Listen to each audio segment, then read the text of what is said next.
Zika virus. It's been in the news. Here are top 10 things you might want to know about Zika virus.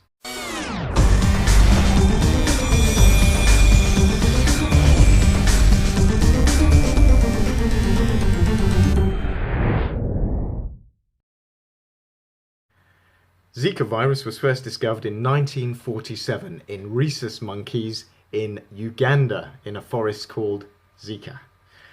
It was subsequently discovered in humans in 1952 in Tanzania. Zika virus is a global virus. It was first identified in Africa and then spread through Southeast Asia to Polynesia before hitting South America.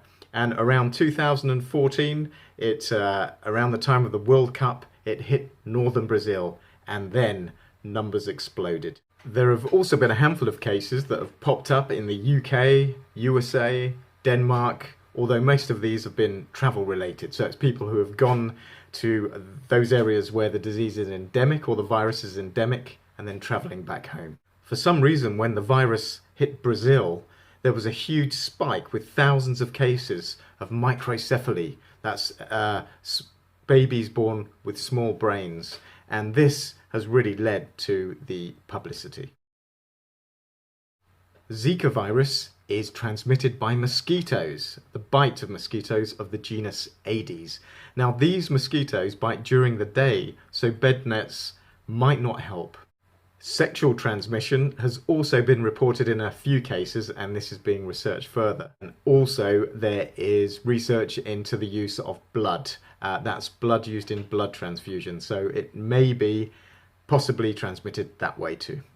But the main transmission of the virus is by mosquitoes. Most people who are infected with Zika virus just have very mild flu-like symptoms.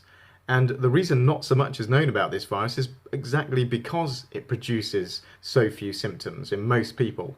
The only reason it's really come to light is because once the virus has hit Brazil, it correlated with a spike in cases of microcephaly.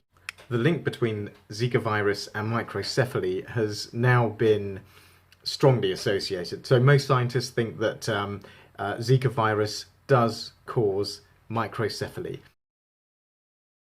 In some mothers that are infected with Zika virus, the fetus doesn't develop properly, and in particular the brain doesn't develop properly and never reaches full size. So the characteristics of someone with microcephaly is a very small head. Unfortunately, they're often born severely disabled. There's also been a spike in other neurological diseases. One in particular called Guillain-Barré's syndrome. And what this is another neurological disease that can affect adults as well, but the disease or the infection strips away the sheaths around the neurons, so they don't fire properly and you can become paralyzed. So this has also been implicated with Zika virus, although research is still ongoing.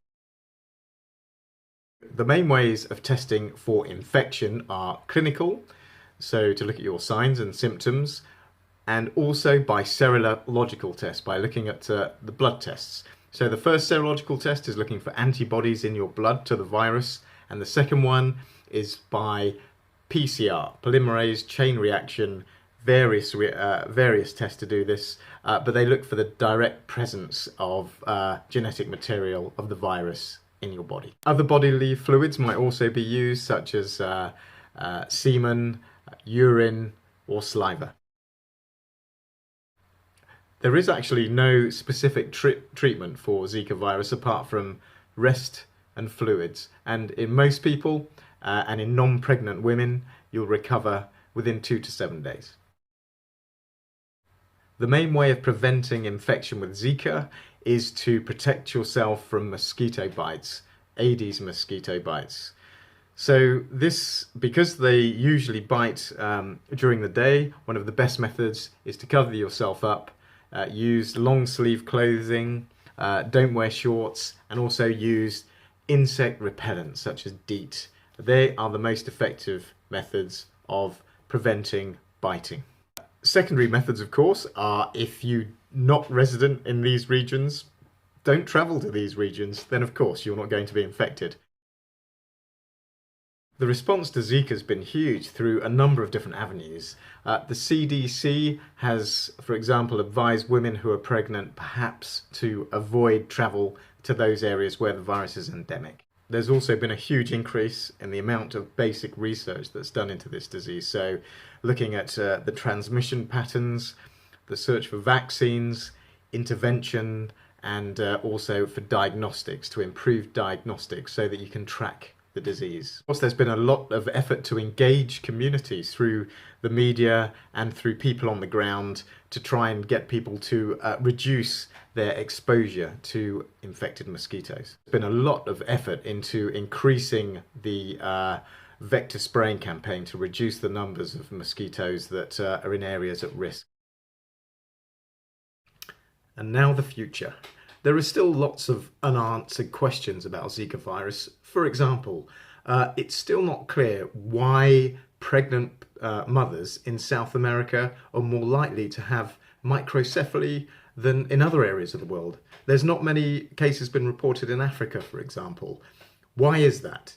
It could be because of maybe partial immunity, or it could be a slightly different strain, a different mutation in the Zika virus. Questions like that are not known. Another question is it possible that the virus could jump species to a different type of mosquito that's found in more temperate regions, such as, France, Spain, Italy? Is that a possibility? And also, finally, this is quite important, it's not really known what the risk to pregnant women is. If a woman does become infected, a pregnant woman, then what's the actual risk, the likelihood that she will give birth to a baby with microcephaly? At the moment, that's not known. But for all those questions, research is being done. I just would like to finish on an optimistic note, is that we are lucky to live in these times of evidence-based research and the scientific approach, because it didn't have to happen. And sometimes I think we all get a bit complacent because all these questions, all these research questions, will only really be answered by scientific research. And it's the only way that we can really attack these emerging diseases and existing diseases. And an excellent case example of that is Ebola. Ebola last year and the year before, huge epidemic which received a lot of publicity, and because of that scientific research, huge amounts of progress were made, and a global epidemic was averted just by knowledge, research, and applications through which we could control the disease.